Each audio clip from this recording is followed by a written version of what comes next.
Alô, seguidores do Grupo I, RDK Comunicações. Estamos aqui para o nosso quarto programa de entrevista hoje, Lauri Conversa com Amigos. Vocês devem ter visto, semana passada não tivemos programa, por razão de todos os acontecimentos que tiveram na nossa região, essa infelicidade dessa enchente aí, não fizemos programa.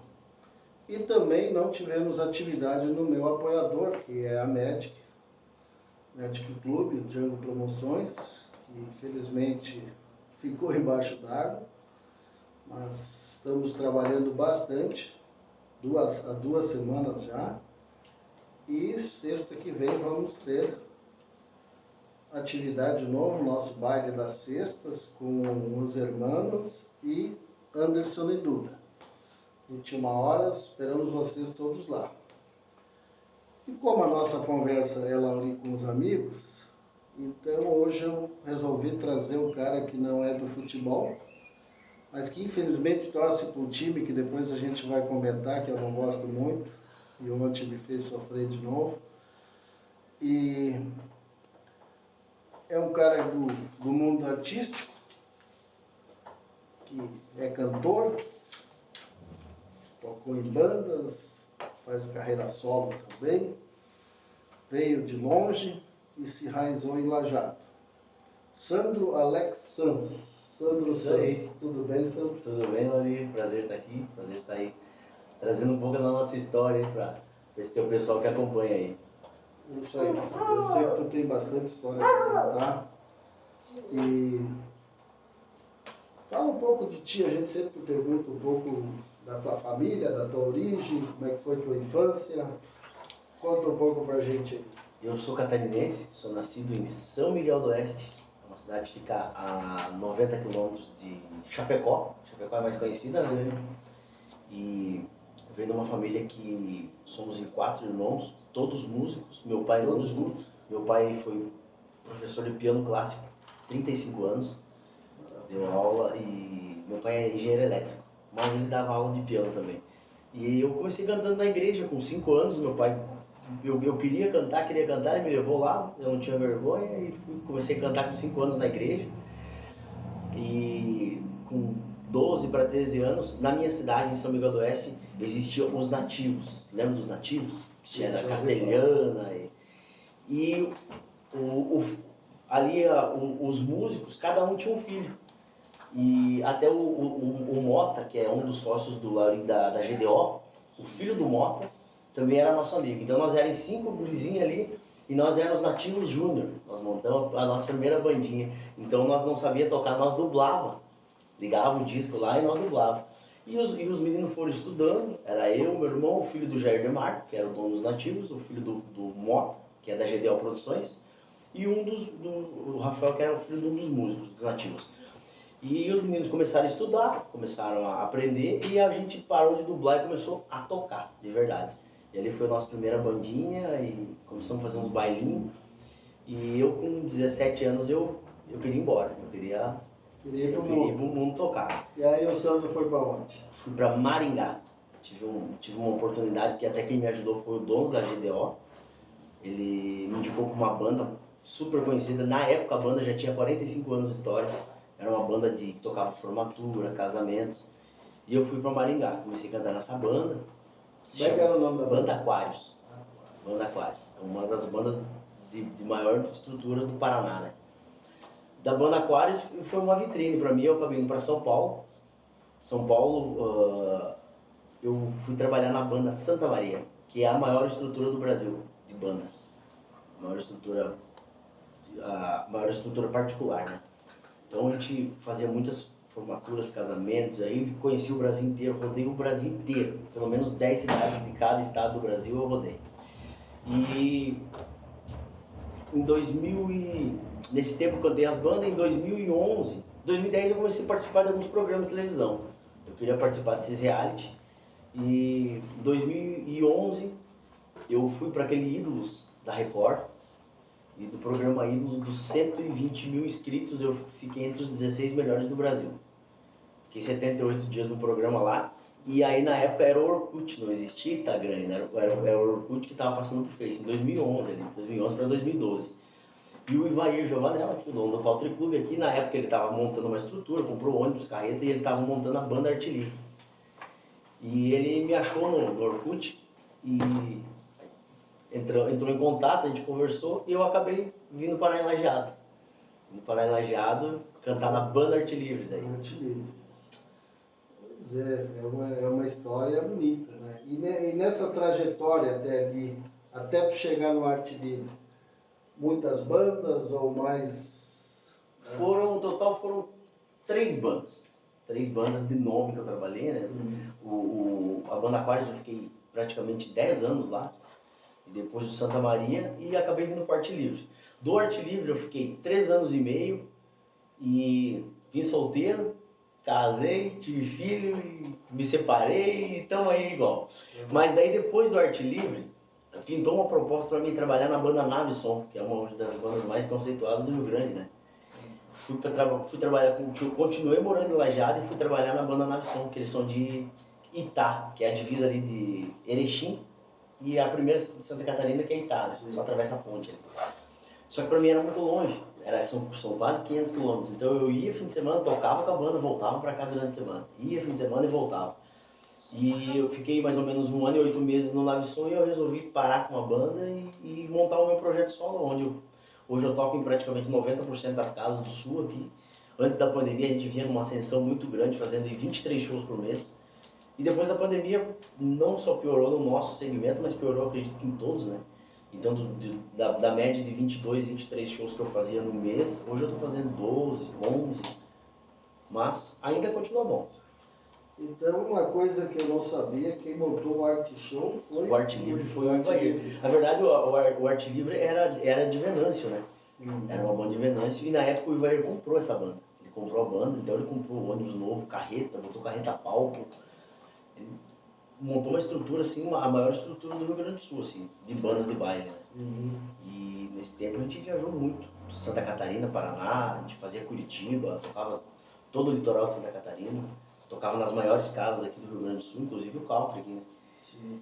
E foi uma escola muito boa, assim, de bailão, porque eu não conhecia até então o bailão, né? Cantava em bandas de baile, mas o baile lá de cima, São Paulo, Paraná, é diferente do baile daqui, que é a música gaúcha, sabe? A bandinha que eles falam, né?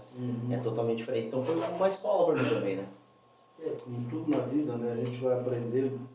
E naquela época que tu começou a cantar na igreja, como tu me falou, tu já pensava em ser músico, em ser cantor? Eu sempre queria ser cantor. Eu via os cantores na televisão na época, eu era pequeno e eu queria ser igual, eu queria estar no palco. Eu nunca tive vergonha de subir no palco, de cantar. Eu com 10, 11 anos, os festivais de canção que tinha em volta da minha cidade, eu ganhava todos. Eu ia e entrava nas categorias, com 11 anos eu cantava na categoria infanto juvenil com os meninos com 15, 16 e eu papava todos esses festivais aí. Então era o que eu queria fazer, né? Sempre foi carudo? Sim, sempre fui carudo. A vergonha não faz parte da... Não, e eu acho que quem está nessa profissão, né, Sandro, não pode ter muita vergonha, né? Tem que ser extrovertido, tem que se dar com o público, tem que ter presença no palco, né? Tudo é um conjunto, né? É o que um dos jurados do Ídolo dizia: se você fala que você é cantor, cantar é tua obrigação, tem que ter o resto. Porque cantar, tem vários que dizem que é cantor, agora quando tu larga o microfone é uma arma, né? Se você não souber usar, ele é uma arma na mão da pessoa errada, né? Tá, e nesse reality que tu tá, eu tenho curiosidade de saber como funciona isso, que nem tu falou. Ele é uma eliminatória, né? Eles vêm numa cidade, tudo. O Ídolos ele era dividido em 4 capitais. Era São Paulo, Rio de Janeiro, Florianópolis e Fortaleza. Então tu podia escolher uma das 4, fazia a inscrição e dizia em qual delas que tu queria ir. Eu me inscrevi em São Paulo, né? Morava lá na época? Sim, me inscrevi lá em São Paulo, mas você tem que cantar pela cidade que você nasceu. Então eu me inscrevi em São Paulo, já estava lá, e eu cantei por São Miguel do Oeste, representando São Miguel do Oeste. A única pessoa da Cerveja do Oeste que foi na televisão até hoje. É mesmo? Em 50, 60 anos de cidade. E daí, quando eu cheguei lá, cara, era o estádio do Canindé, o estádio da Portuguesa, lá em São Paulo, lá. E lá tinha 22 mil pessoas lá, pra eliminatória de São Paulo.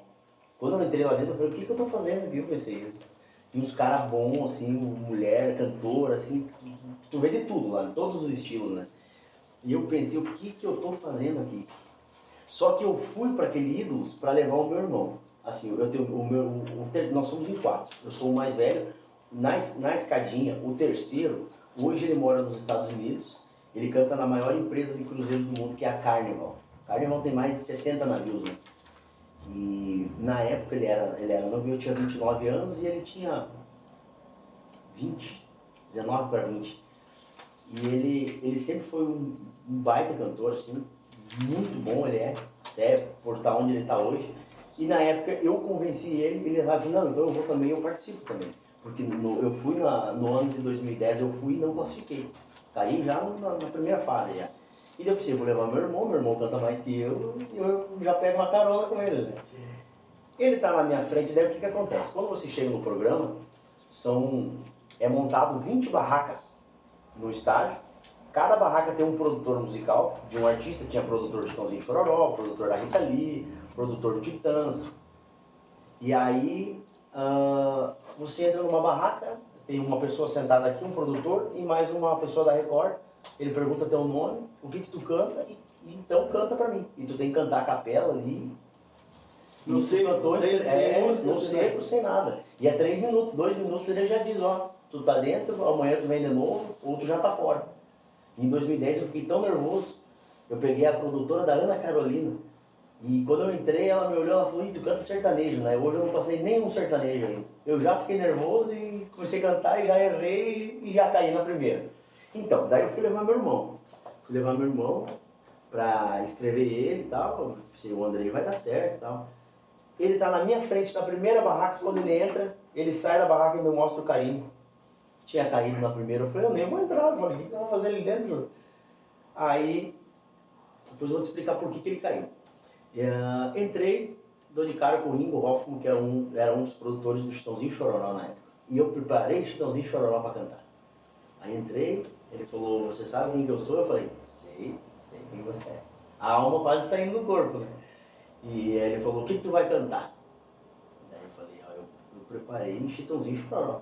Não sabia que eu ia cair na tua barraca, mas preparei Chitãozinho Chororó. E na época eu cantei Fogão de Lenha, que é um dos clássicos de Chitãozinho Chororó. E cantei mais ou menos uns 40 segundos, ele pediu pra mim parar. E ele pediu se eu cantava alguma coisa do Milionário José Rico. Eu falei, canto também. Cantei Milionário José Rico, ele já começou a fazer segunda pra mim e já me aprovou. Só tu tá aprovado pra amanhã. Só nessa passagem de ser aprovado pro segundo dia ali, tu já elimina no mínimo uns 5 mil cantores ali, nessa pegada. E aí,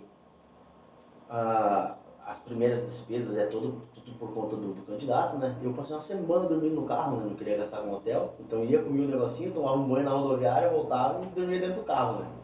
Fiquei por ali. E aí foi rolando a peneira e foi caindo, dos 22 mil inscritos de São Paulo, passou só 45 dos 22 mil. E daí eu já estava entre os 45. Das 4 capitais, dos 120 mil inscritos, passou 90. E daí dos 90, depois de 2 meses, a gente daí foi para as gravações. Daí a gente ficava num hotel tudo pago pela Record, e gravando. O programa na terça-feira era ao vivo, na quinta-feira era gravado. E daí lá dentro era uma peneira, né? Era um contra o outro, um matando o outro.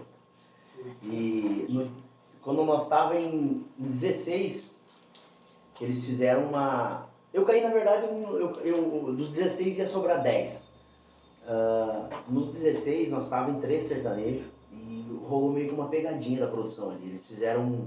Eles deram uma lista para nós de 5 músicas, para nós escolher uma música para apresentar no outro dia já. Sandro, nós vamos fazer um intervalinho. Claro. E depois a gente continua essa Vamos lá. história que tá bom. Já voltamos.